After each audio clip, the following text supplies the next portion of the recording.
out there, my name is Caitt and welcome back to my channel. In today's video I'm going to be telling you why I had sinus surgery and a septoplasty, and to be starting from when I first noticed symptoms to the surgery itself happening and all the way through my recovery. So I'm going to take us all the way back to September of 2019 when I had the flu. And after I had the flu, maybe like the next week, it kind of like mellowed out into a cold. That cold that I had and that congestion and postnasal drip never stopped. I could take a flashlight and like shine it at the back of my throat like doctors do. I could see the mucus dripping down the back of my throat. Last year, 2021, I saw an ENT and got x-rays. After that doctor, I went to see an allergist because I thought that it was just allergies. I went to another ENT who is the one who did the surgery. She ordered a CT scan, and in that scan, she noticed that my septum was a little deviated. I don't have those images, but my septum was deviated, and my sinuses, so the sinuses above my eyes, in between my eyes, and below my eyes, were all like completely congested. So in August of 2021, I finally got the surgery done, and I took notes on my recovery so that I could film this video and remember all of the, I'm gonna say disgusting little details, because just like a warning on this video, if you are not good, I'm not going to show any pictures of like blood, but the recovery is very bloody. So if you don't like hearing that word, or you don't want to hear about all of that and all the details, then I would probably suggest clicking off of this video. So before the surgery, when I was getting prepped for surgery, I was in pre-op. They got me started on the saline IV and sprayed Afrin in my nose. Your like nasal cavity connects to your throat, so it did go like down your throat and it makes your throat super dry. So I had to sit there for like a half hour like that. My surgery was early. I went in at like 10:30, 10:20, and then got out of surgery at 2, I think, because we didn't leave the hospital until 3. A new nurse came in and she gave me some ice for my headache, because obviously they're messing with your nose. My nurse wheeled me out over to another nurse who took me outside to the car and to be taken home. And I noted that that second nurse asked how I was feeling, and I said, I've been better. I don't know. I don't remember why, but, oh no, it's the saline. The saline was like ultra hydrating me. So when I came home that first day, I had to pee like every hour, and I had to like have my mom in the room with me because obviously because I just had surgery and it was hard to like walk on my own. And also I was like losing blood from the surgery and felt lightheaded a lot. So I'm just going to show this to you now so you know what it is. This is a gauze mustache here. This is new gauze on it, obviously. I wouldn't show you old gauze. That's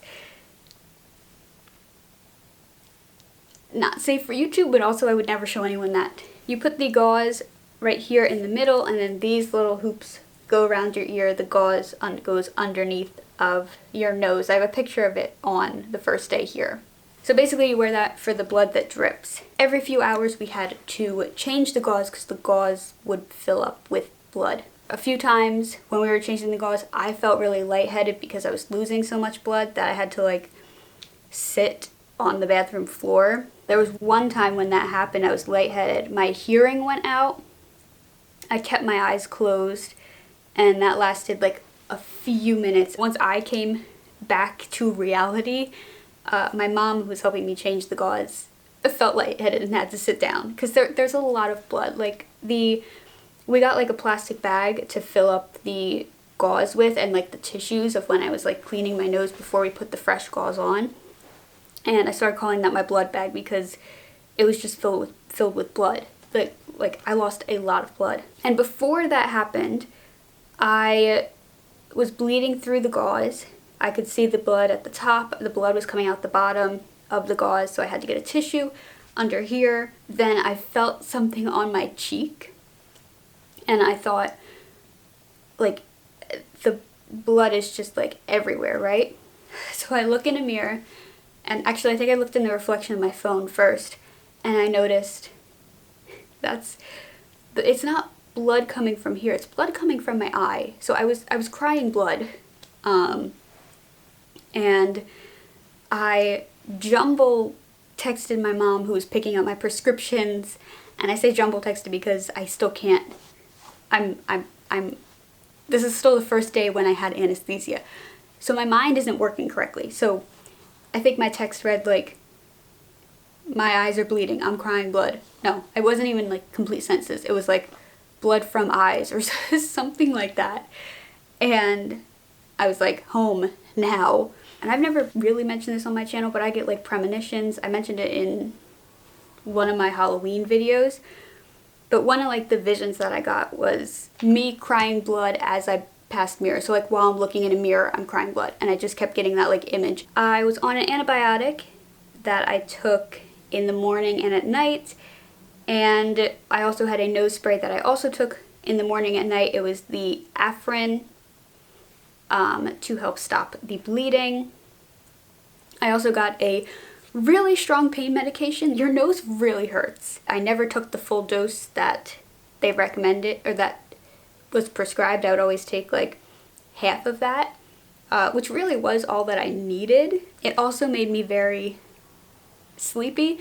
Like as soon as I took that pain medicine, I knew that I had to get in bed. On the second day, I noted that I had a blood clot in one of my nostrils and congestion, and I still had a headache, and my upper jaw started hurting because my dentist actually showed this to me too. Your sinuses up here are right next to your upper jaw, like your teeth.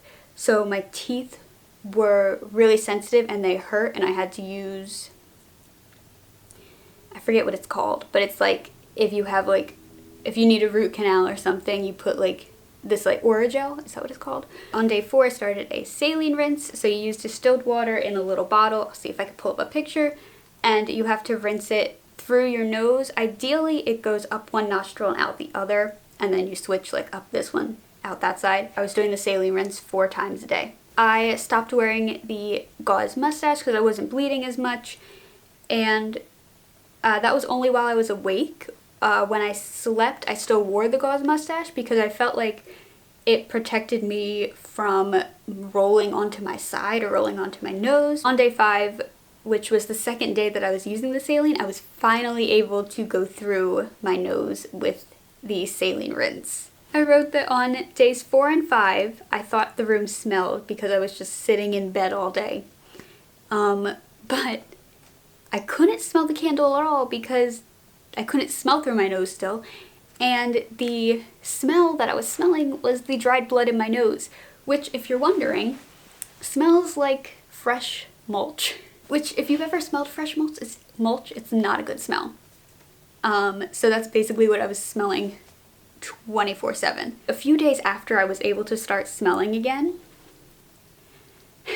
you're never gonna guess what they put outside.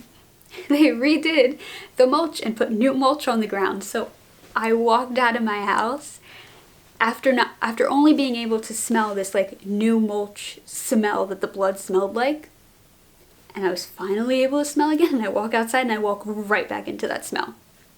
Only this time it didn't stay with me because it was not inside of me already. Oh my goodness, I also noted I couldn't breathe through my nose, so I snored at night. And there were a few times when I woke myself up and I scared myself because I didn't know what the heck this noise was.